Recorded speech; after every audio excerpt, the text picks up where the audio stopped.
Fala pessoal, você tá no Sebrae Prevcast, o podcast do Sebrae Previdência. Já segue a gente aqui nas... Não, mano, sei que tem muito tempo que não dá as caras. Fala das redes sociais, por favor. Sigam a gente nas nossas redes sociais. Nosso site, sebraeprevidência.com.br, Instagram, Facebook, LinkedIn, YouTube e Spotify. Tudo lá. Tá faltando o TikTok, que ele prometeu, não tá cumprindo, né? Vamos ver Não até tô quando cumprindo. vai enrolar. Vou o máximo que eu puder. E, ó, pra você que tá ouvindo a gente no Spotify, YouTube, só jogar Sebrae Previdência, LinkedIn, Facebook também. E no Instagram, você vai achar a gente como Finanças Check. Joga lá que você acha. É uma página de educação financeira e previdenciária. É isso, né? É isso. Foi. Seja bem-vindo de volta. Obrigado. Tava de férias, né? Eu tenho que falar mais baixo que eu vou estourar o áudio. Não, mas tem tantas pessoas interessantes aqui dentro que a gente tem que dar oportunidade para os colegas participar também. Ah, não é você não, Siri. É, assim. Mas Deixa de ser sonso. Tava trabalhando, o bichinho tava viajando a trabalho. Hoje nós estamos com um convidado. Eu falo porque é especial, porque eu conheço, é um amigo. E é pai de um querido amigo também. Então, mas o cara é cabuloso na parte de finanças, assim. Né? contabilista, né? Contabilista, dá aula. Mas não vou falar muito não, vou deixar ele se apresentar. Seja bem-vindo, seu Márcio. Eu que agradeço o convite. Muito bom estar aqui, Caléo. A ideia é que a gente compartilhe o conhecimento, né? Eu acho que a gente vive pouco, né? Por mais que tenha essa ideia de viver o máximo possível, mas tem que compartilhar. Então, eu sou contador. O legal é que eu sou contador, sou apaixonadíssimo pela contabilidade. Desde 93 que eu brinco de contabilidade. Primeiro técnico, depois contador, depois eu entrei lá na área da auditoria e perícia e agora estou vislumbrando aí um direito tributário. Tenho atuado no direito tributário. Então, hoje eu, além de trabalhar como consultor, me desvinculei de empresas. A última foi uma SA de capital fechado, segmento de automação bancária, e agora eu tenho uma pequena empresa de consultoria, mais voltado para a parte de recuperação de crédito tributário e também de obrigação acessória. E dou aula, né? Dou aula na graduação, na Uninasal de Brasília, no MBA do IPOG, o pessoal de Goiânia, e também na Faculdade Brasileira de Tributação, na FBT. Além deles, lá na Unifenacom, dou aula para o pessoal da Unifenacom, e palestro aí pelos sistemas CFC e CRC, nos CRCs do Brasil, os Conselhos de Contabilidade, e também nos SESCONs, né, no sistema SESCOM FENACOM. No SESCOM do Brasil eu tenho ido para poder falar, principalmente de contabilidade e obrigações acessórias. Então, já deixar o convite aqui. Você que é do FENACOM, não conhece o Sebrae Previdência, saiba que tem um plano especial para você, ó. FENACOM Prev específico para esse público. Às vezes o pessoal não conhece muito, A gente né? vai te usar como garoto propaganda. Porque esse tanto de coisa que tu faz, bicho, pelo amor de Deus. O currículo é grande. O currículo é grande, a gente vai te usar como garoto propaganda. Inclusive, seu Márcio, já vamos falar sobre o seu plano de previdência. Quando sair daqui, ó, já encosta ali na baia. Entendeu? O seu, de todas as crianças que você tem, que são muitas. Pois é, vai zerar meu imposto de renda, mas zera também, cara. Vai zerar a carteira. Seu Márcio, nós vamos falar hoje sobre contabilidade, sobre organização financeira para empresas. Esse é o foco aqui, né? E nós separamos alguns pontos principais, mas o senhor pode ir colocando tudo, porque eu sei que é o especialista do assunto. E a primeira coisa que eu queria te perguntar é quais são os pilares financeiros para uma organização financeira empresarial, de uma empresa. Eu não sei se é diferente da pessoa física. É diferente. Então, conta aí pra gente um pouquinho. Perfeito, perfeito. Primeiro que não existe fórmula mágica, né? Não tem como nós elencarmos aqui quais são esses pilares e aí, a partir de agora, a empresa ela vai ter 100% de sucesso. Tem toda uma questão que envolve momentos, né? A pandemia foi um momento, guerra é outro momento, ainda que seja uma guerra em outro país ou outras nações, mas envolve aqui a nós. Então, a economia ela é muito instável, ela tem uma volatilidade diferente. Mas, claro, existe planejamento. Então, para esses pilares funcionarem, nós temos planejamentos básicos. Eu posso apontar 5 mais básicos, né? Quando fala de planejamento financeiro, a gente tem aí o planejamento financeiro em si, mas tem um outro que é o planejamento tributário. Ele está muito amarrado, quando falamos de empresa, todo mundo que fala empresa, ele vai pensar nessa pegada muito do tributário. E as gestões, então 2P, 3G, que é muito conhecido na contabilidade, que é a gestão de fluxo de caixa, a gestão de riscos, a gestão de investimento. Então, eu tenho essas 3 gestões e ainda dá para aumentar, se você quiser, a gestão de estoque, gestão de patrimônio, mas, via de regra, pelo menos as gestões de fluxo de caixa, de investimento e de risco, aí já tem como pilares básicos, né? Até vou trazer uma ideia de postulado. Isso aí é o princípio, né, de tudo. É claro que a gente tem uma técnica que tem que ser aplicada, não dá para fazer de qualquer jeito, tudo. Inclusive o Sebrae Previdência tem as suas técnicas de aplicar com relação ao investimento que vai fazer da carteira de clientes, as empresas fazem a mesma coisa. O problema, eu acho, inclusive, que é quando o empresário ele é muito surreal. Eu não sei se vocês já tiveram a oportunidade de compartilhar em entrevistas de TV empresários muito grandes que eles aparecem, CEOs de empresas que aparecem dizendo que o objetivo da empresa é ajudar pessoas. Está mais voltado para a missão, eu não sou da área do marketing, mas que o objetivo da empresa na minha cabeça é o lucro. É o lucro. Né? Toda empresa pensa no lucro, senão ela era uma filantropia. A não ser que ela seja uma entidade sem fins lucrativos, aí beleza. Sim. Cara, não é fundação, nem uma instituição filantrópica, ele não tem um objetivo de ajudar apenas pessoas. Claro, faz parte da missão da empresa, mas o objetivo é o lucro, senão ninguém vive. E a gente tem, nessa pegada, eu vou tentar ser o menos técnico possível, mas o Código Civil de 2002, que é a Lei 10.406, ele dividindo em 2 perfis de empresas. As empresas com fins lucrativos, as mercantis, e as entidades sem fins lucrativos, aquelas alcançadas pelo artigo 150 da Constituição de 88, lá no inciso 6º. Ele fala que essas entidades mercantis, elas têm que atentar aquele artigo 12 do Decreto-Lei 1598 de 77, que é fácil, todo mundo entende, que ele diz assim, olha, todo mundo que não é pessoa física, que é pessoa jurídica, ela, fim mercantil, com a finalidade de lucro, ela só pode fazer 2 coisas. Ou ela vende, ou ela presta serviço. Então, se uma empresa vende mercadoria ou presta serviço, nós temos que ficar atento aí a uma série de questões que vão envolver a vida financeira dela, principalmente a partir de 2013, quando surgiu a lei de lavagem de dinheiro. Mas para poder pontuar esses 5 pilares aqui nesse momento. O primeiro que é o planejamento financeiro, acontece até na nossa casa. Então, contabilmente falando, e aí o pessoal da FENACOM vai entender muito bem, que é a questão de princípio da entidade. Eu não posso misturar o patrimônio da pessoa física com o da pessoa jurídica, que já é um problema. Então, planejamento financeiro. Tem sócios, e eu vou trazer na pegada do Sebrae. O Sebrae ajuda muito microempreendedores. Então, os microempreendedores, quando eles vão para um consultor do Sebrae, eu tenho vários amigos em Brasília, consultores do Sebrae, eles já de cara dizem para eles, você não pode pegar o dinheiro da empresa para pagar a conta de internet da sua casa. Você não pode pegar o dinheiro da empresa para pagar a conta de luz da sua casa. Você não pode misturar, porque na hora que for prestar conta na empresa, vai ter um buraco. Sim. Você pode fazer, e claro, se o objetivo da empresa é lucro e você investiu, todo sócio, até mesmo que seja um empresário individual, ele é um investidor. Estou investindo em alguma coisa, é uma empresa, um CNPJ, que vai ter a venda de mercadoria ou a prestação de serviço como atividade mercantil, e o objetivo é ter lucro. Eu vou faturar, tem receita, pago a minha despesa, o que sobrar é lucro. O meu dinheiro, meu retorno financeiro nesse planejamento, ele é o lucro. Só que o lucro ele é periódico, ou trimestral, ou semestral, ou anual, e todo mês o empresário precisa de dinheiro. Então, por força de lei também, tentando ser o menos técnico possível, mas lá no artigo 9º do Decreto 3.048 de 99, que é uma lei previdenciária, esse decreto ele é extremamente previdenciário, restritamente previdenciário, ele vai dizer que o sócio ele pode fazer um negócio chamado retirada pro labore.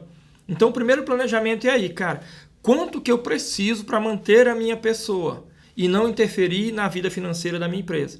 Então, já é a primeira parte. Aí muitos negócios já quebram de cara. Quebram. Porque o cara mistura a conta dele com a conta da empresa, aí não fecha um ou não fecha o outro, não tem um controle e virou um peteco. Às vezes não é só pegar o dinheiro da empresa para ajudar em casa. Às vezes a empresa está precisando, fala, não vou pegar um financiamento ali no banco. Vou pegar o meu. Vou pegar o meu e depois você não... Dá o buraco. Mas você vê que eu cometi esse erro? É sério, eu cometi Acontece. esse erro. Eu vou me expor um pouquinho. Eu abri uma empresa, tem acho que uns 5 anos, eu acho, com aquele amigo que a gente tem em comum, que eu adoro ele, inclusive, mas eu não vou citar o nome para não expor. O que eu fiz? Fiz um investimento inicial e eram umas camisetas. Inclusive, eu vou escoar o restante das camisetas. Se vocês quiserem comprar, eu lembro dessa história. Você lembra? Então, eu te contei. Se vocês quiserem comprar, eu vou escoar o restante, tá ligado? Eu sei que é camisa de crente, mas assim, pô, dá pra alguém, entendeu? Me ajuda a escoar. Pô, dá pra você. Compra e me dá, tá tudo certo. Mas o que eu fiz na época? Eu fiz um investimento e tal, e eu não fiz retirada do lucro da empresa, para pagar conta minha ou conta do sócio na época. Mas a gente não fez um controle muito bom do que entrou ali e o que era para pagar as contas e o que eu tinha que reinvestir. Porque naquele primeiro momento a gente não ia tirar lucro. Se misturou tudo, a gente só pagou e não tirou o dinheiro para reinvestir no que realmente precisava, que eram produtos novos, aí não tinha dinheiro para fazer novas camisetas.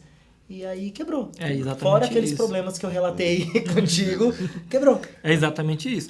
Não tem outro caminho. E é muito simples de entender, né? Planejamento financeiro, começa por aí. O cara tem que saber o que é meu dinheiro, o que é dinheiro da empresa. Eu vou até amarrar a primeira gestão que você está falando, que é essa gestão de fluxo de caixa. Hoje, qualquer produto, o cara que vende salgadinho, ele produz o salgadinho para vender esse salgadinho bem aqui. Só que na gestão do fluxo de caixa, eu tenho que ter controles. Tu concorda comigo que não adianta ele fazer, em vez de produzir a semana toda, na segunda-feira vamos fazer salgadinho para a semana toda? Então, só para a gente poder organizar. Então, primeiro seria...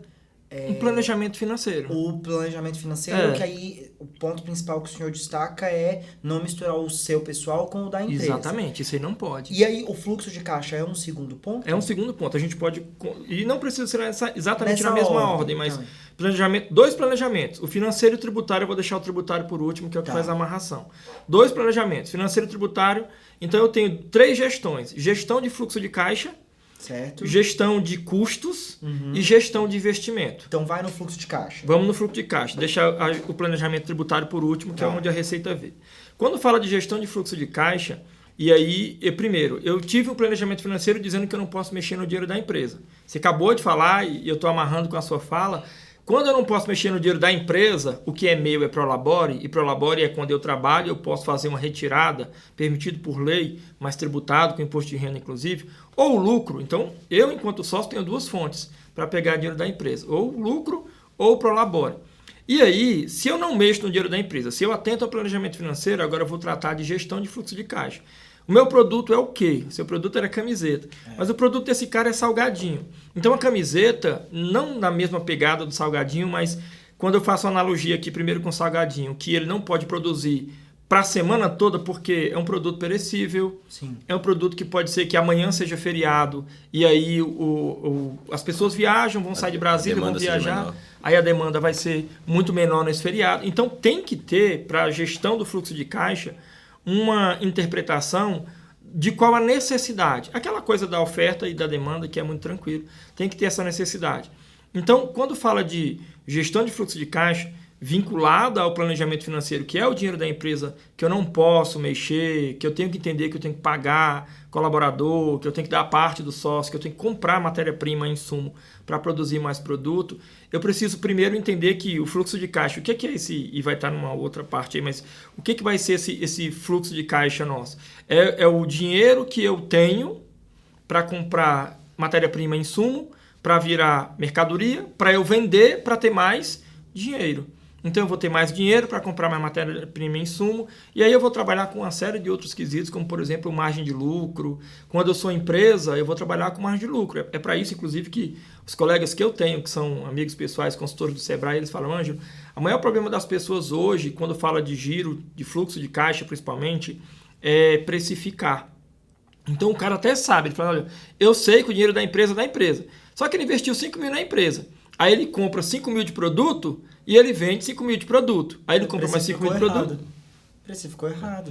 Ainda que ele fala, não, ele precificou assim, ó, ele compra 5 mil de produto, só que ele vende por 6 mil, mas ele paga 1.000 de imposto. Então ele continua do mesmo jeito, você entendeu? É uma coisa que, inclusive, nas escolas, eu acredito que, aí eu vou bem além, né? Talvez seja surreal demais, por enquanto. Mas nas escolas, já tinha que colocar na cabeça das crianças que tudo tem um custo para fazer, para vender. Você tem tempo. A gente bate muito nessa tecla de educação financeira nas escolas. Tem que ter. Mas quando você fala de fluxo de caixa, acho que um fator atenuante aí seriam as compras a prazo, né, e os financiamentos. Que às vezes você está olhando assim só para o mês, só que você fez uma compra que você vai receber daqui a 6. Sim. Você tem um financiamento, uma dívida, um passivo que você tem que pagar daqui a 2. Então, acho que isso ainda complica, né? Dificulta ainda mais toda essa gestão do fluxo de caixa. Né? Não é só o produto, a venda do produto, mas tem os recebimentos e os seus passivos. Né? Exatamente isso. Hoje, algumas pessoas erradamente acreditam que é melhor você comprar à vista.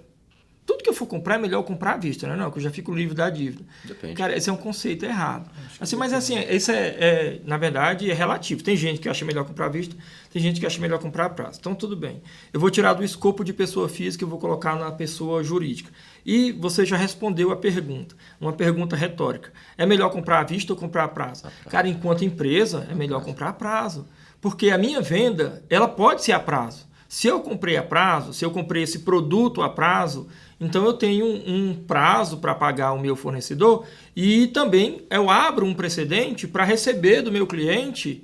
E aí, claro, tem que ter toda uma outra coisa envolvida que é o meu cliente, ele foi feita uma validação desse cliente, né, que normalmente tem hoje essas análises de crédito, mas para saber se o meu cliente vai comprar a prazo, ele é um bom ou um mau pagador. Se ele é um bom pagador, e eu concordo que existam os sistemas de proteção ao crédito para isso, para poder eu vender a prazo, só que eu tenho que comprar a prazo, nessa pergunta retórica. E é exatamente isso. Ó. Hoje o fluxo de caixa, ele tem que acontecer na nossa vida também. É melhor comprar um carro à vista. Será? Porque pela Receita Federal, por exemplo, eu não vou para o último tópico, que é o planejamento tributário, mas pela Receita Federal, em 5 anos, qualquer bem palpável perde o valor. Que é o oposto, inclusive, de bens imateriais. A sua marca, ela valoriza. O seu imóvel, que é o único bem material, que valoriza. Mas qualquer bem palpável, o computador, o seu celular, o seu tablet, qualquer coisa que você tem, esse microfone, daqui a 5 anos ele não vale mais nada. Ele tem um negócio chamado depreciação de 20% ao ano. Então, hoje, se eu compro um veículo, enquanto pessoa física, na minha cabeça é melhor eu pagar logo para não ter mais essa dívida. Mas se eu analisar de uma forma, com a educação financeira que a gente vê em outros países, inclusive, você vê isso muito nos TEDs da vida, né, dos europeus, você vai encontrar essa pegada de que para empresa, é melhor uma compra a prazo. Comprou um veículo a prazo, porque em 5 anos depreciou, qualquer valor que eu vender esse veículo depois, ainda que eu não tenha pago ele todo, né, essa é a ideia, eu vou ter então um ganho de capital. Então, se você comprou um veículo a prazo e ano que vem, daqui a 2 anos, tu quer trocar, tu já não pagou ele todo. A gente sabe que qualquer coisa que eu comprar numa loja hoje, o teu celular que tu comprou na loja, amanhã ele já não tem mesmo valor da loja. Tu pisou fora da loja. Já perdeu o valor. Isso não é nem cultural, isso é técnica mesmo de negociação. E ele vai saber que se você saiu da loja, eu acabei de comprar ali, quero te vender. Falei, pelo mesmo valor eu não pago. Você sabe que eu não vou te pagar, porque lá na loja é uma coisa, aqui com você é outra. Então, quando fala, para poder pontuar essa parte, quando fala dentro dessa primeira pergunta, esse segundo tópico da primeira pergunta, que é o fluxo de caixa, essa gestão do fluxo de caixa, eu tenho que aprender a controlar o meu produto, eu tenho que saber o que é o produto, de repente eu vou fazer camiseta, mas não tem demanda. Você quer ver pessoas que se reinventaram enquanto empresa ao longo dos anos, a gente encontra uma série de exemplos de pessoas que se reinventaram enquanto empresa. Por exemplo, o pessoal que produz câmeras. Câmeras, eles precisam hoje não só vender a câmera, mas ele também abre um leque. Não vendemos só câmera, vendemos programas. Você vê a JVC tem programas de edição. Sim. Aí você vai ver empresas que não quiseram se reinventar, quebraram. Por exemplo... Você fala Kodak. Ela, que eu ia usar como exemplo. Kodak. A Kodak, ela não quis se reinventar. Falou, não, eu vou continuar... Nokia, você tá vendo? Pô, quem nunca tem aquele Nokia? Cara, pra que... da cobrinha ali, ó. Era o que tinha. Pra que exemplo melhor? Se você vai ver, sabe quem? Nintendo, videogames, essa empresa não vai quebrar nunca. Todo mundo joga esse videogame. Quebrou. Por quê? Porque ela não vai se reinventando. Pô, e aí vai produzindo. Se não fosse o Pokémon GO ali...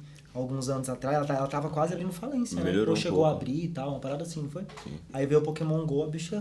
Tá deslanchando. E tão carinhos os videogames.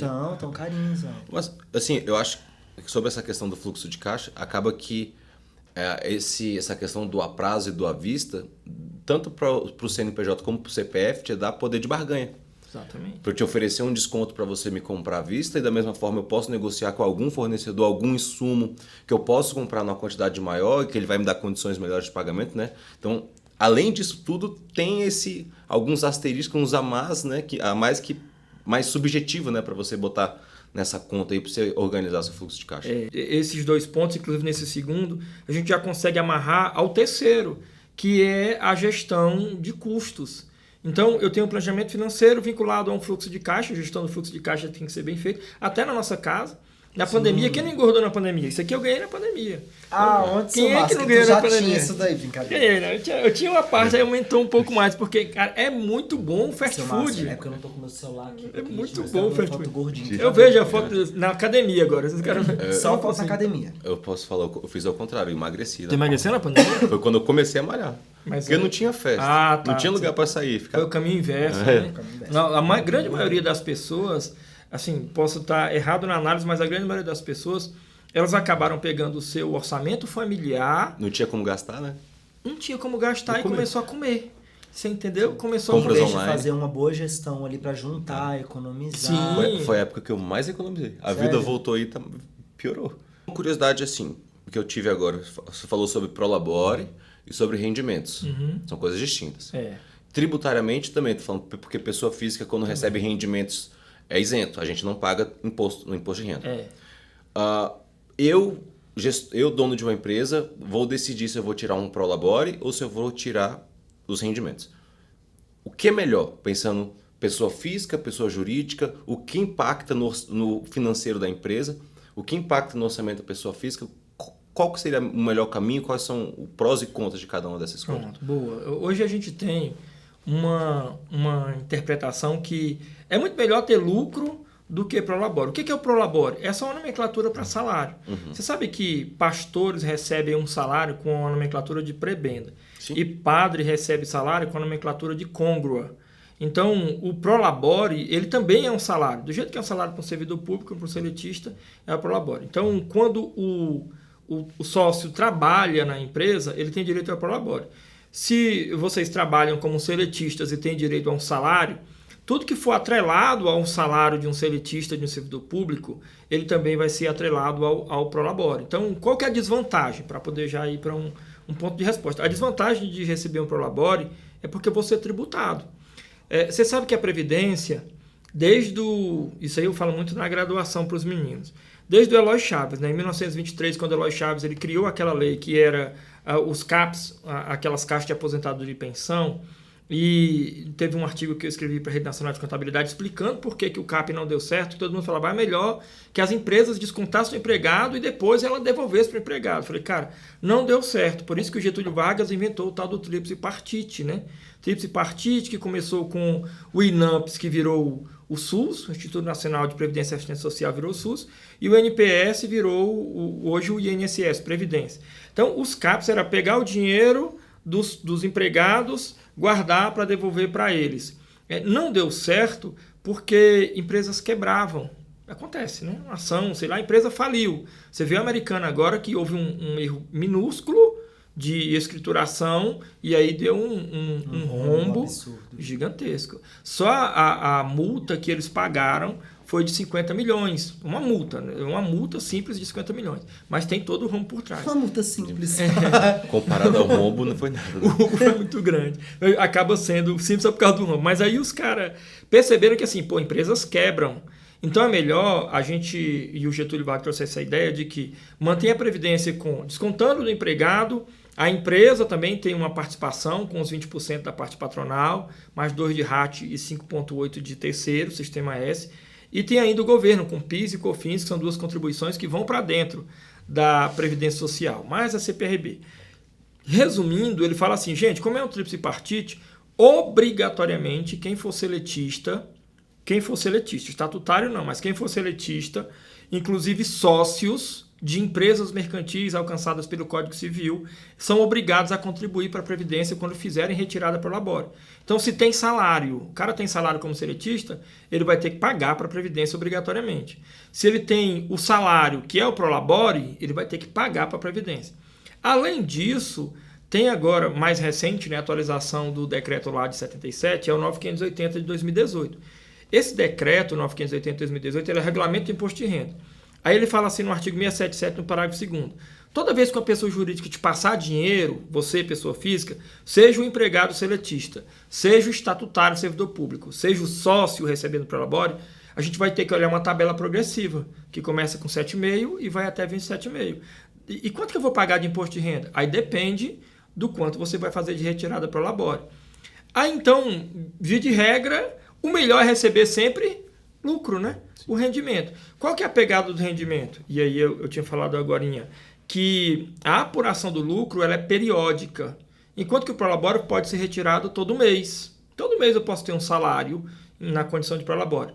E o lucro eu preciso que termine pelo menos o trimestre, para saber se deu lucro ou prejuízo, com a possibilidade de não dar lucro. Então, é por questão de segurança. Para poder responder a sua pergunta, o que vale mais a pena? Tecnicamente, lucro, né? Porque não tem tributação. Por que lucro não tem imposto sobre lucro? Porque o lucro, ele primeiro a empresa confronta receita e despesa, aí deu lucro para a empresa. Aí, sobre o lucro da empresa, vem a tributação de imposto de renda e de contribuição social. Então, esse lucro que vai ser oferecido para distribuição para os sócios e acionistas, quando é o caso, na condição de dividendos, ele já é livre de tributação porque já foi tributado lá na empresa. Então, enquanto o sócio recebe o lucro líquido, livre de tributação. Só que é periódico, com a possibilidade de não dar lucro, de dar prejuízo. Aí entra a educação financeira pessoal, né, do cara. Terceiro tópico, eu acho legal que vocês mesmo vão puxando o negócio. Olha só, o que é o terceiro? Gestão de investimento. O que tu faria com esse lucro que deu lucro e foi bom esse trimestre? E o outro, será que vai dar? Sabemos. O que eu vou fazer? Porque é uma empresa, eu estou falando de empresa. A empresa é imprevisível, ela é sujeita a ações que, se você olhar lá a análise de SWOT, ela está fora do nosso...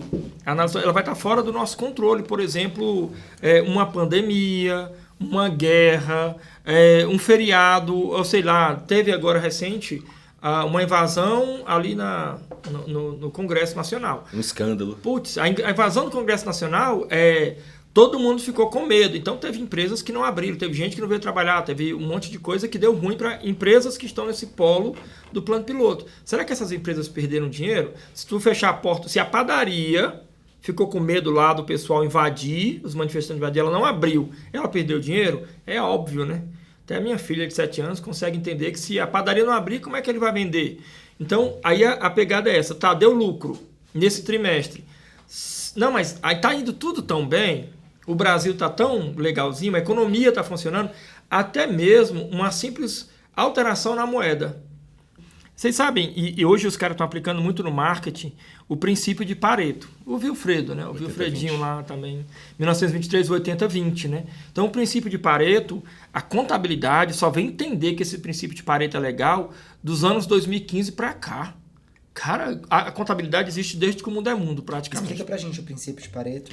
Uma ideia legal. O economista, o italiano lá, é contemporâneo do Eloy Chaves no Brasil. O que ele entendeu? Cara, hoje, 80% do que a gente tem de efeito, ele tem uma causa em 20%. Se a gente levar isso para a parte do dinheiro, então quer dizer o seguinte, 20% do dinheiro é o que determina o que vai acontecer. Se eu levar em consideração uma empresa, por exemplo, 20% do que eu tenho ali de recurso é o que vai determinar todo o resto. Então, o que é legal? Se eu pegar numa regra básica de 100% de recurso que entrou na minha empresa, vamos trazer para a pegada do lucro, 100% do lucro, em vez de reinvestir os 100%, eu vou deixar 20% investido. É o princípio de Pareto, regra 80-20, tá? Eu vou gastar 80%, mas eu vou guardar 20%. O que eu vou fazer com esse 20%? Aí eu venho para esse terceiro momento, que é, além do planejamento financeiro, a gestão de fluxo de caixa, a gestão de investimento. Eu vou investir em quê? Aí o cara vai, não, eu vou comprar imóvel. Claro, comprar imóvel é top demais. Aí fala, então investe o dinheiro. Mas ele tinha medo, porque o pessoal falou que ações é arriscado. Talvez hoje Tesouro Direto seja uma das melhores formas quando fala de ações. Ou previdência que tem fundo. Então o cara vai investir em alguma coisa, é o mais óbvio hoje, inclusive para imposto de renda. Né? Enquanto contador, a minha autoridade vai dizer, cara, para você ter um desconto no imposto de renda, previdência. Ainda que tu tenha essa pegada do VGBL, PGBL, mas vai para a previdência. E aí, além da previdência, Tesouro Direto, que são ações que rendem mais do que a poupança. Então o cara tem dinheiro, os 80-20 do Pareto, do Valfrido lá Pareto, ele fala, cara, esses 20... ele que vai determinar todo o resto do gasto do 80, tu não concorda?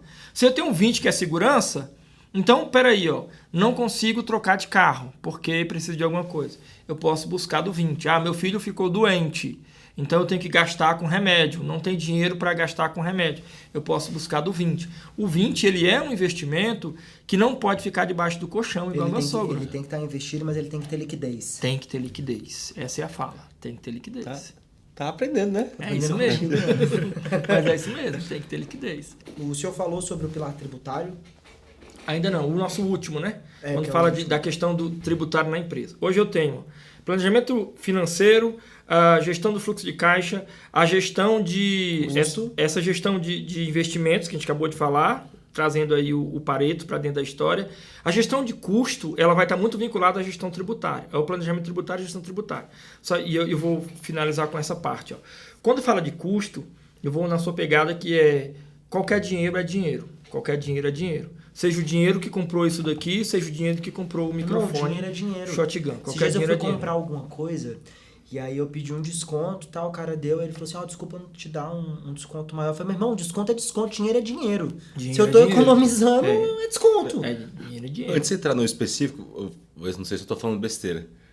Já vocês comiam o sonho de valsa? Sim. Era chocolate, né? Agora é biscoito, IPI, pronto, bolacha. ótimo. Sabia disso. Não sabia? Não vi isso não. Cara, Se se você estourou pegar a no Brasil. embalagem, Vi não. vai pegar sorvete. Não é sorvete, é massa láctea. Porque tributariamente é mais em conta. Pronto, vou te dizer o que é isso. E a gente vai para essas duas coisas ao mesmo tempo. Primeiro, gestão de custo. E aí a gente vai para essa questão tributária. O que acontece? O cara fala assim, olha, hoje, para produzir um chocolate, o custo é maior do que de produzir um biscoito. Certo. Então, a tributação para o chocolate é maior. O sonho de valsa, ele tá num paradoxo ali, sabe? Parecido, sabe com o quê? Com aquele Gatorade. Bem também. Não tem um Gatorade? Aquele, não é só Gatorade. A Clara toma muito, minha esposa toma muito. Eletrolíticos. Um que é I9. Aqueles lá, de esporte. I9, tem um outro que é não sei o quê. Aquilo é o quê? Energético. Energético não existe. Aquilo é o quê? Aquilo é energético. Ou é água, ou é refrigerante. Ele é o quê? Ele é água e refrigerante. Água gasificada é refrigerante. Você entendeu a pegada? Todo mundo está tirando de refrigerante e colocando em água, porque a tributação é menor. Água saborizada. Água saborizada. É menor. O sonho de valsa é a mesma coisa. Então, não é chocolate. Ele é biscoito. Se ele fosse chocolate, ele agora é um wafer. Se ele fosse chocolate, ele teria a tributação maior. Então, assim, nessa primeira pegada de custo, cara, isso aí é fundamental. Eu vou trabalhar com produto. O produto é camiseta. Então, beleza. Qual é o custo para poder fazer essa camiseta? A camiseta que eu vou fazer 10 peças dessa que é de algodão, mas eu vou fazer 10 que é de poliéster. É o mesmo custo para a produção? Eu acredito que não.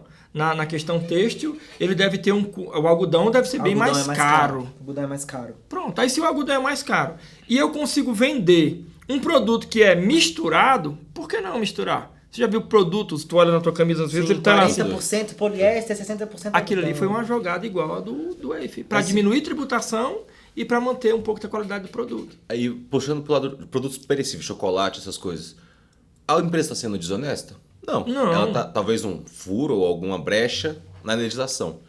Só que a gente pensando no lado do cliente, essa alteração, assim, porque recentemente você comia um chocolate há 10 anos atrás, ele era mais gostoso. Hoje tem muito gosto de gordura, né? Isso aí tem alguma influência para nós consumidores? Você acha que isso vem influenciando na qualidade dos produtos, de tá caindo a qualidade? A empresa pensando único exclusivamente no lucro? Enquanto vocês dois tocam aí, eu preciso ir ao banheiro, porque eu tô tomando muita água. Beleza. Vocês tocam aí, tá? Não precisa pausar não, toca aí. Se você fosse comprar hoje e tivesse um produto lá, vamos trazer para essa pegada do chocolate, que você sabe que pela Anvisa hoje, a minha filha é nutricionista, pela Anvisa é obrigado a colocar lá na embalagem agora... Muito açúcar, muita gordura. Tipo isso, ele vai dizer a mesma coisa pro chocolate. Esse chocolate ele tem tantos por cento de cacau. O restante é gordura vegetal. Tem naquelas linhazinhas miudinhas que ninguém vê. Agora vai ficar maior.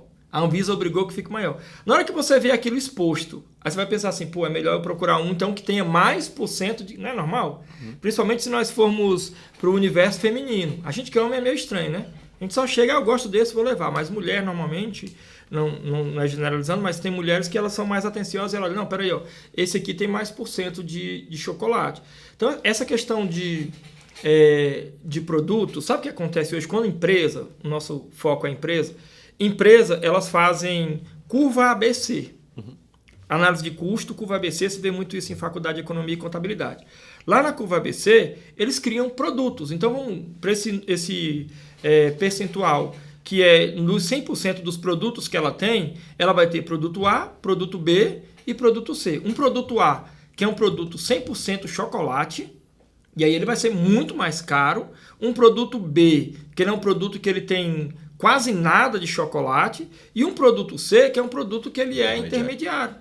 Então hoje, na produção, eu vou ter na curva ABC a análise para saber qual produto eu devo produzir mais. Então aí vai ter uma série de outras coisas envolvidas, como por exemplo, pesquisa de mercado. Você já foi em supermercado que a moça está te oferecendo um copinho, você quer degustar o nosso suco? Para saber qual que é a tua interpretação do gosto, qual que é a tua... Produtos novos, principalmente. Então você vai degustando e aí ela não está lá só para te oferecer o copinho. O papel daquela moça que está te oferecendo o produto, a amostra grátis do produto, é também controlar junto ao mercado daquela região as vendas. Quantos produtos nós vendemos nesse lapso temporal de um mês, que é o período de apuração tributária. Então eles começam a analisar ali, qual produto sai mais. Aí daí identifica gosto. Por exemplo, se eu fizesse um produto que ele tem um polvilho aqui, a gente está com esse salgado na mesa, mas se fosse um biscoito, levar para a lógica do biscoito. O biscoito ele tivesse mais farinha, tu acha que ele venderia mais na região sul, na região centro-oeste ou na região nordeste? Culturalmente, já dá para responder que é na região nordeste, né? Cara, então, hoje, os produtos, eles são muito customizados. Aí, qual que é, para poder pontuar a sua pergunta? Perde para o cliente? Vai muito da estratégia da empresa. Espera aí, eu vou fazer curva ABC, análise de custo. Qual produto tem uma demanda maior? Mas eu não posso tirar da prateleira aquele produto de qualidade. Senão eu vivo uma empresa de segunda linha, uma empresa de terceira linha. Eu fico indignado, eu particularmente fico indignado. A minha esposa fica assim, para de reclamar. Eu falei, não, mas é porque antes eu comprava uma caixa de chocolate, eu quero manter esse corpo gordo. Então, quando eu comprava uma caixa de chocolate... Você já comprou uma caixa de chocolate hoje no americano? Pô, tá pequena. Além dela vir menor, a caixa tá com menos bombons. Menos bombons. Sim. Mas sabe o que é isso? Inflação também. Sim, porque também. É uma forma de eu repassar o custo para o meu consumidor, para o meu cliente, sem ele perceber, entre aspas. Cara, tem muitas outras coisas que dá para fazer. Eu tenho um colega muito gente boa, que ele é contador, mora em São Paulo agora, trabalha numa empresa de São Paulo, que ele é analista de custo. Ele faz, na verdade, gestão de custos. E ele falou, ele era de uma empresa aqui do Cristalina, no Goiás, chamada Goiás Verde. Sim. Aí ele falou assim, Ângelo, cara, nós fizemos um trabalho em uma rede de supermercado de Brasília para saber por que o nosso produto não estava mais sendo vendido. Nosso produto não estava mais sendo vendido. Por quê? E eu sou o cara da análise de custo. Eu falei, eu não entendo, não. O nosso milho, ele é um milho selecionado. O milho da Goiás Verde é um milho selecionado, plantação própria, nada terceirizado, um negócio de qualidade. Por que não está vendendo? Eu falei, tá, e o que tu descobriu? Eu falei, assim, eu descobri que, quando nós fizemos uma análise, as pessoas hoje preferem comprar milho verde em sachê, não em lata. Que é mais fácil de abrir. É mais fácil de abrir. Cara, e qual é o que gasta mais para fazer? Na hora de produzir, lá na empresa dele, Goiás Verde? A lata. A lata gasta mais. Aí entra uma questão que... Marketing. Totalmente. Marketing, estudo de mercado, entender o que seu cliente quer. Às vezes é um negócio tão simples. Você tá oferecendo uma coisa super uau pro seu cliente, mas ele não quer isso, cara. Ele quer o outro. Então você tem que saber o que ele quer para saber oferecer. Deixa, tipo isso. Pegando tudo isso que a gente comentou aqui, assim, a gente comenta-se muitas notícias que a maioria das empresas quebram aí no primeiro ano, né? É um fato, isso de fato acontece. E outra coisa que a gente sabe é que a nossa população ela é carente de educação financeira. Eu estou até deixando a questão da previdenciária, né? Falando só de educação financeira. Também é um fato. Será, é uma opinião sua que trabalha diretamente com isso, será que essa falha do CNPJ, de estar falhando, de estar falindo, de estar quebrando, diretamente ligado com a falta de educação financeira pessoal? A pessoa não consegue cuidar das suas finanças em casa. Como que ela vai cuidar do negócio próprio? Muito boa a pergunta. E eu vou te dizer que é sim. A resposta é sim, porque, sem dúvida, hoje a gente vive num país onde a cultura sobrepõe a legislação. Você já percebeu? E aí a gente tem ideias erradas. E eu vou até para uma coisa muito focada na área do direito. Eu tô, além de tudo que eu já faço, eu estou fazendo direito, né? Eu quero ser advogado para poder parar de pegar dinheiro de mim mesmo, porque hoje quando eu faço recuperação de crédito tributário, eu monto todo o trabalho, o processo administrativo, aí o meu sócio, eu tenho um parceiro, na verdade, não somos dentro do mesmo contrato, mas eu vou passar para ele protocolar judicialmente, e ele me cobra 30%. Falei, cara, se eu pego um serviço aí qualquer que seja, sei lá, pega um serviço de 10 mil só, aí ele vai me levar 3 mil só para poder assinar. Você está achando ruim? Vira advogado. Então eu estou fazendo direito. Cara, assim, no direito tem muito uma pegada do tal do epistemicídio, um negócio chamado epistemicídio, que é assassinar a história. Isso não está só no direito não, tá? Está principalmente no marketing. Aí, culturalmente, a gente vive num país onde a cultura sobrepõe a legislação, porque a legislação brasileira, ela tem uma cobrança para empresas que ela é muito maior do que para pessoas físicas. Os CNPJs, eles são muito mais acompanhados. A gente vai ver um último tópico aqui, que é a questão das obrigações acessórias, que é como eu hoje ganho dinheiro explicando a obrigação acessória, as malhas, as armadilhas jurídicas e malhas fiscais que têm a obrigação acessória. Empresas lá do passado que abriram, que os caras contam a história de derrotado. Se você for ver o outro lado da história, a outra versão da história, você vai ver que o problema não é aquilo só que ele está falando. Então, e aí eu vou amarrar a história do Gugel e a sua pergunta. A sua pergunta, será que as empresas quebraram e quebram nesses primeiros 2 anos de abertura porque as pessoas não têm educação financeira? O Gugel respondeu isso. Antônio Gugel, acho que o nome do cara, falou assim, cara, a minha empresa, ela foi desenvolvida e ela quebrou porque as pessoas que eu coloquei para gerenciar, elas não tinham uma educação financeira forte. Para trazer uma coisa para vocês que vocês conhecem, já assistiram um filme do Ashton Kutcher chamado Jobs? Aquele filme é top demais. Top demais. Pronto, ele é a mesma história do Gugel, só que ele não faliu. Por que ele não faliu? Porque o Jobs, ele arrancou a empresa que ele tinha perdido. Na história lá do filme e a história da vida real, e eu acho fantástico esse cara, Steve Jobs, até para a minha área, que é a área financeira, porque ele trouxe para ser CEO da Apple o carinha da Pepsi, que vendia Pepsi, o John lá que vendia refrigerante. E o cara, ele ajudou a Pepsi a perder mercado no mundo. Se você olhar na história do refrigerante, Coca-Cola e Pepsi teve um período que eles se degladiavam. Vocês que são da área do marketing sabem. Tem um documentário, não vou lembrar o nome, vou ficar devendo, na Netflix. É o do avião? Que fala sobre isso, ele fala sobre a guerra entre a Coca e a Pepsi. Tem mesmo. Já vi também. Tem um outro na Netflix também, que fala que o cara ganhou um caça da Pepsi. Você já viu? Tem uma série na Netflix, ele fala do cara que ganhou um caça da Pepsi, um avião militar da Pepsi, por marketing errado. Esse cara, enquanto ele esteve na Pepsi, o que foi depois para a Apple, ele viu que a McDonald's, e aí tem um outro, falando de filmes aqui, tem um outro lá chamado, acho que é uma série, filme, O Fome de Poder. Já viu? Muito bom. Muito maravilhoso também, né? Que fala muito da questão financeira e da gestão de custos, principalmente, né? Diminuir custo. Mas aí eu passo muito para os meninos da graduação.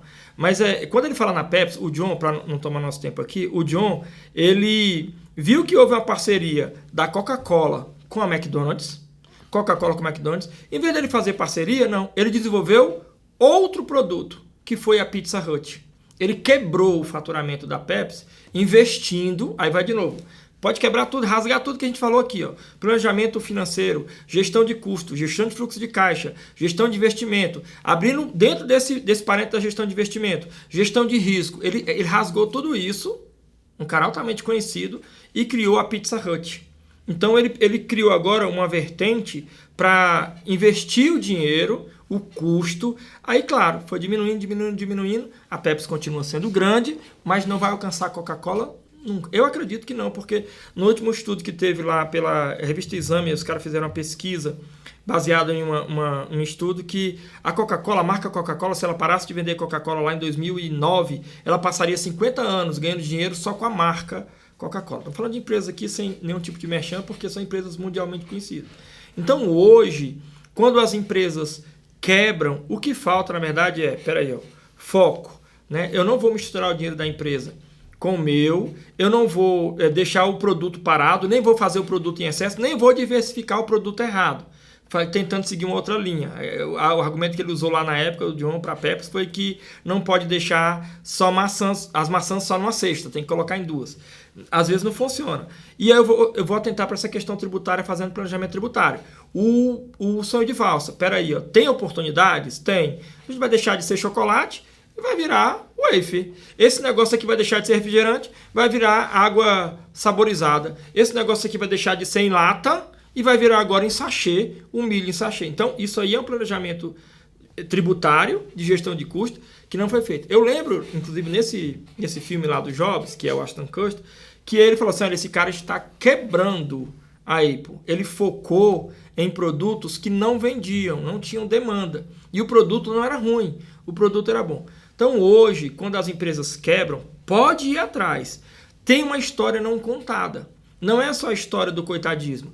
Claro que tem toda a questão do cara não ter uma fundamentação, um postulado financeiro, ele não aprendeu lá quando criança, como é que era a vida dele lá Tem gente que é empresário hoje de sucesso, que ele era pobre ao ponto de passar fome, mas o cara não quebra, porque ele foi aprendendo essa educação financeira ao longo dos anos. Eu vou para aquela sua pergunta.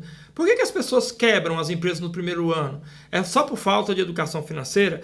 Também, mas tem uma outra história não contada, que é a história da falta de ideia, da falta de visão de negócio, preparação. Cara, a gente falou de muita coisa. Só que assim, eu queria puxar um ponto, um último ponto, sim, que não tem a ver com empresa, que foi o que você puxou um pouco de educação financeira pessoal, e você também puxou em determinados momentos, que é previdência. Eu queria puxar um pouco eu queria que o senhor falasse um pouco no que diz respeito à previdência na parte do investimento ali, como pessoa ou como preparação para a aposentadoria, ou a importância dela dentro do cenário, assim, como contador. Queria um pouco da sua visão disso, só para a gente poder arrematar.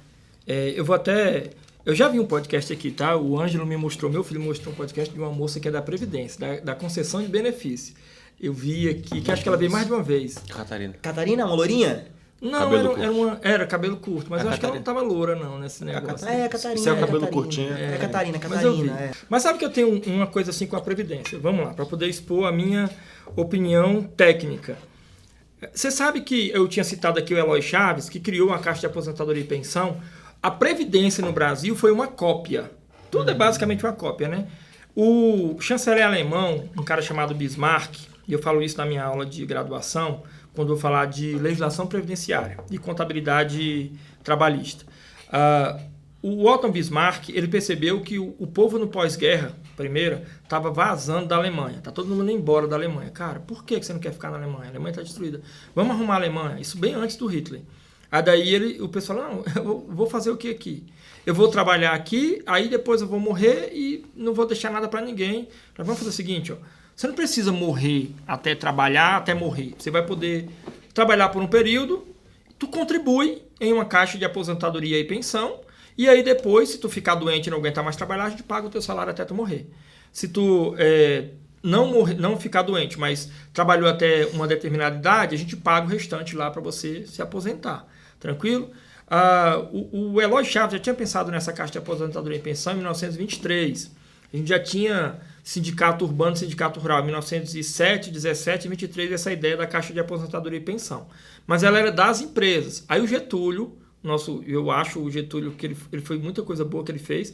O Getúlio falou assim, cara, vamos pegar essa ideia do Eloy Chaves e vamos transformar em um Instituto Nacional, hoje Instituto Nacional de Seguridade Social, o INSS, né? A Previdência Social. Só que a Previdência, e foi onde eu gostei da fala da moça que veio aqui, é que ela falou assim, olha, a gente não dá benefício, a gente reconhece o benefício. É a coisa legal. Essa foi a Raquel. Raquel, foi o podcast que saiu recente, o último agora. Acho que foi quando me mostrou. Eu achei muito feliz a fala dela. A gente não dá benefício, a gente reconhece benefício. Se metade do povo da Previdência Social, a do regime geral de Previdência, tivesse esse pensamento, seria muito bom. O problema é porque a gente tem histórico no Brasil de pessoas que meteram a mão na Previdência. Previdência para meter a mão. Aí vem para outra pegada. A primeira é essa daí. Ó. A primeira é que a Previdência ela é uma coisa pública. Tríplice partite, uma parte é descontada do empregado, outra da empresa e outra do governo, que vai com contribuição de PIS e COFINS, por exemplo, sobre as empresas, sobre o faturamento das empresas, que vira contribuição previdenciária. Só que é assim, ó, se você entender, o que eu tenho hoje, quando você contribui para a Previdência do regime geral, a Previdência do INSS, hoje, você está contribuindo para você aposentar? Eu estou contribuindo para quem já está aposentado. Para quem já está aposentado. Isso é óbvio, mas nem todo mundo sabe. Eu estou contribuindo para quem já está aposentado. Eu estou pagando as pessoas, o benefício das pessoas de agora. Eu estou pagando o benefício das pessoas de agora. Então, lá na frente, alguém vai pagar para mim, tu concorda? Certo. Pronto, vamos lá. Uma vez eu usei Talvez, isso. né? É esse aí. Eu usei numa palestra lá em Fortaleza, quando eu fui uma vez palestrar em Fortaleza sobre FD Reinf, que é uma retenção previdenciária que o governo inventou. Ele trazendo para dentro da pegada da FD Reinf a contabilidade atuarial. A contabilidade atuarial, ela mede, uma das métricas que tem é a expectativa de vida e a fecundidade feminina. Só para a gente poder entender. Antigamente, voltar bem no tempo no Brasil, as pessoas, elas viviam menos e tinham muitos filhos. Eu tenho 5 irmãos, nós somos 6. Se você for olhar no histórico dos avós de vocês, sim, eram muitos filhos. Minha avó teve 11. 11 filhos, entendeu? Então, assim, eram 11 pessoas entrando no mercado de trabalho para contribuir. Só que ao longo dos anos, talvez por um pouco de educação financeira, um pouco de gestão de custo, menino dá trabalho demais, então eu vou ter menos filhos. Eu, na verdade, programei 2, aí depois vieram mais 2, né? Tem um 21, outro 20, o outro tem 7, outro 4 anos. Mas as famílias de hoje, as famílias desse século, elas não têm 11 filhos. Não. Elas não têm nem 6 filhos. Tá trocando filho por pet? Por pet. Cachorro não vai contribuir para a Previdência. Não então, vai. Hoje, se tu olhar, nós temos, na Previdência do Regime Geral de Previdência, nós temos poucas pessoas se inserindo no mercado de trabalho, contribuindo para a Previdência para pagar o benefício, a concessão de benefício de quem já está. E aí, eu que passei a vida toda, eu já estou indo para os 50, mas eu passei a vida toda, eu falo vida toda, mas não foi isso tudo, né? Mas eu passei a vida toda contribuindo, pagando para as pessoas que estavam aposentadas até hoje, estão aposentadas até hoje. Quando chegar a minha vez, há, o que você falou, talvez, né? Uma possibilidade da Previdência estar falida. Os estudos mostram isso, né? Isso. Ó. Se eu só fazer um parênteses bem aqui na questão tributária. Cara, e qual é a carga tributária para a empresa? Depende. A empresa paga sobre o serviço para o município, o ISS, sobre a venda para o Estado, o ICMS, sobre a produção, a RATE, município, Estado e União, o IPI. Ela paga também PIS e COFINS sobre o faturamento, que é a venda e o serviço e a produção tudo junto. Ela paga imposto de renda e contribuição social. Se ela for desonerada, que às vezes é ilusório, ela paga CPRB, que é mais uma contribuição previdenciária sobre a receita bruta. Então, tecnicamente, quem abre uma empresa e não é MEI ou não é simples, não é MEI, não é simples, ela vai pagar pelo menos 2% de ISS, vai pagar uma alíquota efetiva de ICMS se ela vender só dentro do Estado, de pelo menos 6%, aí já vai 8%, ela paga 3% de COFINS, aí vai 11%, 0,65% de PIS, eu vou até deixar aí nesse aí por último, então vai 11%, deixa o PIS por último, mas paga ainda IPI. Se ela produzir com a alíquota de 3%, pelo menos, aí o cara já vai 14%, mas ele paga 15% de imposto de renda, e ele paga 9% de contribuição social. Se você trouxer para uma alíquota efetiva, vai dar um pouco menos, mas somando tudo, hoje está mais ou menos 35%. Só imposto de renda e contribuição social de quem não é simples nacional é 15% mais 9%, 24% do que tu tem de lucro na empresa. Juntando lucro e faturamento, a carga tributária de uma empresa hoje pode chegar a 50%. 50%. Aí tu pensa assim, ó, 50% as empresas ela tem. Então, peraí, se eu vou contribuir ainda, além de 50% de carga tributária, eu tenho que contribuir ainda para a Previdência. Sabe quanto é a contribuição para a Previdência? Eu vou o último, tá? Eu vou falar muito além não, mas está lá na 822 na verdade, 890 lá de... Qual que é o nome da lei, gente? É isso mesmo. De 1991, essa lei, lá no artigo 22, 122. Ele vai dizer o seguinte, olha só. As empresas são obrigadas a contribuir com 20%. Mas ela tem que pagar uma alíquota de RAT, que é o risco ambiental de trabalho, que varia de 1% a 3%. E ainda tem, pela Constituição Federal, 5,8%, que é para terceiros. O pessoal que é o paraestatal, Sistema S, SESC, SESI, SEBRAE, SENAI, Salário de Educação, eles recebem uma parte da contribuição da empresa. Resumindo a minha fala, a empresa que pode chegar a 50% de carga tributária e vai ter que pagar mais 27,8% por empregado. Vale a pena ter muito empregado? Não vale a pena ter muito empregado, porque fica... O cara que é um colaborador na empresa, ele não tem como custo para a empresa, e falando de custo, só a Previdência, mas ele tem também FGTS, que é 8%, 40% sobre os 8%, passagem, alimentação, 1/12 de férias, 1/12 de 13º, ainda tem 1/3 de férias. O cara custa para a empresa pelo menos 3 vezes o valor do salário dele. 3 ou 4 vezes o valor do salário dele se ele é seletista. Então vamos lá raciocinar. A empresa já tem a carga tributária alta que ela precisa pagar. Para poder se manter no mercado, ela precisa pagar a carga tributária. Ela já paga, tem aqui uma segunda via que é a previdenciária, tributo para fiscal. Então, onde é que eu posso apertar? Eu paro de vender menos produto para pagar menos imposto ou eu diminuo a quantidade de empregado? Eu vou diminuir a quantidade de empregado. Então, se eu tenho aqui 2 colaboradores que eu posso demitir um e pedir para um acumular função, eu vou fazer isso. Ou contrata PJ. Ou contrata PJ, terceirizado. Tá acontecendo muito. Muito terceirização, muita terceirização. Terceirização não contribui para a Previdência. Aí, vamos lá. Se o cara tem, hoje, menos empregado, por causa da pejotização, porque ele tem acúmulo de função, ele tem menos pessoas contribuindo para a Previdência. E eu amarrando isso ao fato que as famílias têm menos filhos, tu concorda que em algum momento a Previdência Geral vai ser uma massa falida? Sim. Entendeu? Então, não, eu falo por mim mesmo. E olha que é uma fala paradoxa, porque eu falo, mas eu não fiz até agora. O que a gente tem hoje? O caminho, a vertente que vai permitir é seguir o padrão americano. Nos Estados Unidos, os caras não têm Previdência no regime geral. Não existe. O Brasil é um dos poucos países do mundo que tem Previdência Social aberta, parte do governo. Então, todo mundo vai ter que entrar na previdência privada. Aí, quais são os benefícios que o próprio governo traz na questão do texto? Ele fala assim, gente, olha só, legalmente, está no regulamento de imposto de renda, que é o decreto 9580, tu vai poder abater do teu imposto de renda. Então, legalmente, tu vai fazer isso. E, enquanto empresa, também vai ter benefício fiscal. Então, eu vou te dar benefício fiscal. Se o maior problema das empresas é a carga tributária, não é. Eu sei que não é. A carga tributária dói muito.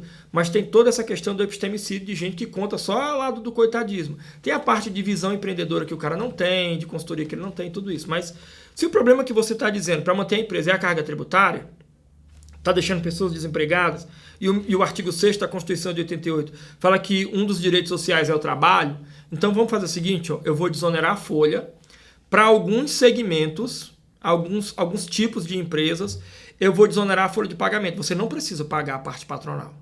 Você paga só do empregado. Você não precisa pagar a patronal. Se você for do Simples Nacional, também não paga o patronal, não. Para você poder empregar mais pessoas. Mesmo assim, as empresas não querem mais contratar tantas pessoas. Preferem a terceirização.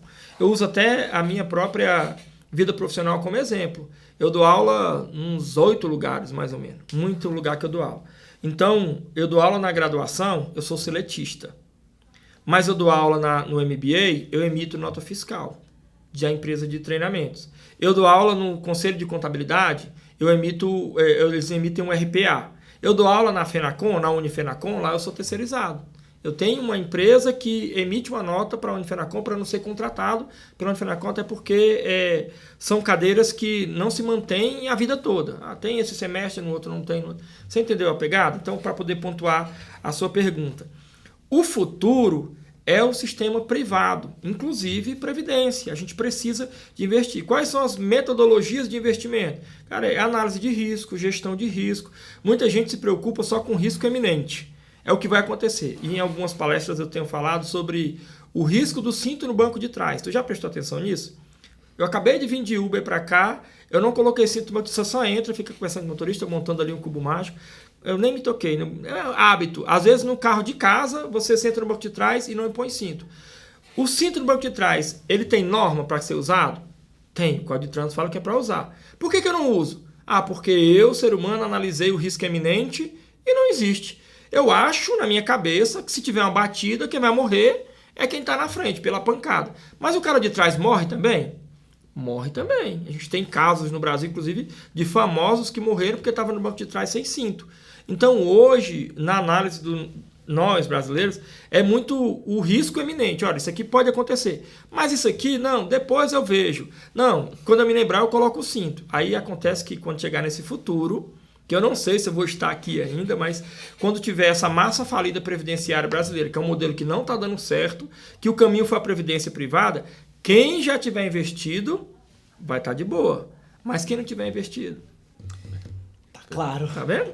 Posso fazer o jabazinho? Pode, faz jabá. Primeiro que, pelo visto, ali, as rendas deles estão muito bem. Ele está fazendo uma gestão Eu tenho tributária 4 filhos, cara. muito eficiente. Eles consomem tudo. Não, você está fazendo uma gestão tributária eficiente para pagar menos imposto. Mas eu acho que você deve ter ali uma renda, pessoa física tributável, que dá para pagar menos, né? No caso aqui, com plano de previdência com a gente, eu poderia estar pagando menos.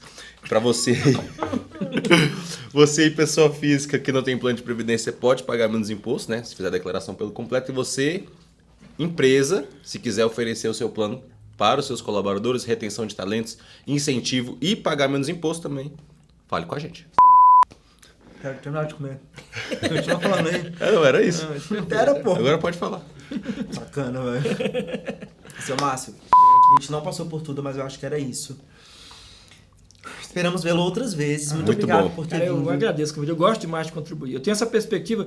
E eu vi ali na recepção de vocês são muito espertos. Aí tem uma escultura de família e eu falei, cara, olha só, o cara já te leva direto para... Pô, é tempo. Ainda mais para quem tem 4 filhos. Essa gestão de tempo, ela é Olha, muito você importante. pode fazer já uma previdência para os meninos. Senta com eles, ensina, explica o que o senhor explicou aqui pra gente. Fala, você tem que fazer sua previdência. Eu vou fazer, vou pagar até os seus 18. O Ângelo e a Bia já perderam.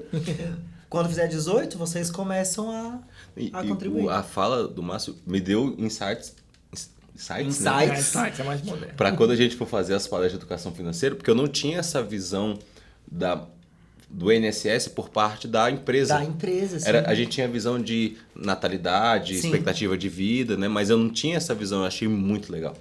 Legal. Seu Márcio, tem presentinho. Pega aí, Dan, por favor. Quem vem aqui ganha canequinha. Top. A canequinha é branca, tá? É a branca. Que A branca é a do convidado. Ah, legal. Porque sempre dá confusão. Vai levar a preta, né?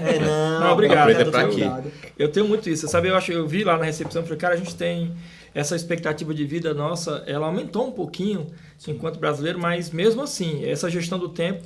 E aí o detalhe, eu gosto muito de estudar, eu gosto de aprender, eu gosto muito de aprender tudo, né, com qualquer pessoa. Eu estava aprendendo com o Uber agora sobre chuva. O cara falou, não, quando tiver daquele jeito ali não vai chover não, mas se você olhar para o outro lado, parece, falei, por quê? Não, olha só, aí tudo bem, não vou nem para o lado da física, da condensação, nada disso, só para entender a pegada cultural dele. E aí eu tenho um tempo de vida que eu já estou indo para os 50, se eu não colocar isso para fora, vai ficar para quem, né? Então eu preciso, e à medida que se tiver me convidando, tendo agenda, com certeza eu vou estar por aqui. Ó, os cofrinhos dos meninos, perfeito. Os meninos levam. Não quiseram botar moeda dentro, né? Mas não, tá de boa. Não colocamos as moedas, só o cofre, Não, tá que é para tranquilo. incentivar o senhor a a ensinar eles aceita a fazer Pix. educação financeira. Aceita Pix, né? Aceita Eu Pix. quero Code. E é da Fenacom, hein? Pessoal da Fenacom, Maiara. É do Fenacom Prev. Prev, Todos que é eles- outro. É a previdência privada Exclusiva, Da feita Fenacom. para a Fenacom. Olha só, os contadores têm a oportunidade. Tem a oportunidade de fazer exclusivo para a Fenacom, um plano desenhado e pensado para eles. Perfeito. E é isso, música, seu Márcio, a gente sempre Você pede. já avisou antes? Não. Não. Porque assim, em relação de filmes, ele deixou um bocado. Deixou um monte. Muitas sugestões. Ó, nós pedimos 2 indicações. Uma indicação de música. Quem vem aqui, a gente tem uma playlist que o Dan batizou, falou que é... A nossa playlist é diversificada igual nossos investimentos. Que já tem de gospel, pagode, Rock. MPB, rock. Tem tudo. Então, Até deixa agora uma vocês nunca música. botaram um funkzinho, né? Colocaram a Anitta. Botaram a Anitta? Colocaram a Anitta, foi? Colocaram a Anitta. Colocaram a Eu Anitta. nem vou pra Acho que eu pegada... não tava junto, não, né? Não. A Anitta, mas vocês dançam na Anitta? De jeito nenhum, né? Tá enrolando no TikTok, então já deveria até fazendo a dancinha aqui, ó. Deus é mais. É verdade. Diga uma mas- música pra gente aí, seu Pronto, Márcio. sem Qualquer ser. uma. Não, nem vai ser pegada gospel, vai ser pegada nordestina mesmo, a anunciação do Alceu Valença, que fala muito sobre isso, né? E tem uma versão eletrônica dessa música também. É, Porque eu e sou do ela é eletrônico. eletrônica. É mesmo? Eu gosto muito. E indicação de um livro. Cara, Que livro. pode ser né? na sua área ou pode ser o último que você leu, que você... Pronto, perfeito. Eu tenho que sair muito da pegada dos meus e-books, do livro que eu estou ajudando, inclusive, a fazer outro Inclusive, capítulo. eu passei o seu e-book. Passou pra pro mim. Dan. Eu fico fazendo e-book toda hora com os colegas lá da pós-graduação e a gente está fazendo o segundo livro, né? Qual é todo o segundo livro? Tá com tempo, Mas, hein, seu a gente tem que Márcio? aproveitar as conexões. Você aproveita faz que tem- a gestão contábil, você tem uma gestão de tempo aí muito boa, né? Tem, porque, Me ensina pô, aí. 8 faculdades, e-book, livro, pô...